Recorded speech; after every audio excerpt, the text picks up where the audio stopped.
Tin কাঠের ঘর দোহারের ঐতিহ্য। এখানে আপনারা পাবেন কাঠের ঘর। এখন আপনারা যেটি ভিডিওতে দেখতে পাচ্ছেন, এখানে নতুন পুরাতন ঘর বিক্রি করা হয়।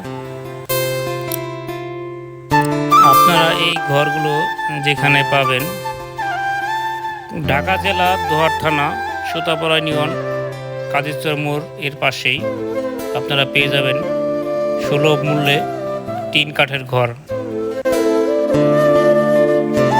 বিস্তারিত জানতে উপরের নাম্বার দেওয়া আছে, সেই নাম্বারে যোগাযোগ করতে পারেন। তাই আর দেরি না করে যাদের টিন কাঠের ঘর প্রয়োজন, চলে আসুন উক্ত ঠিকানায়।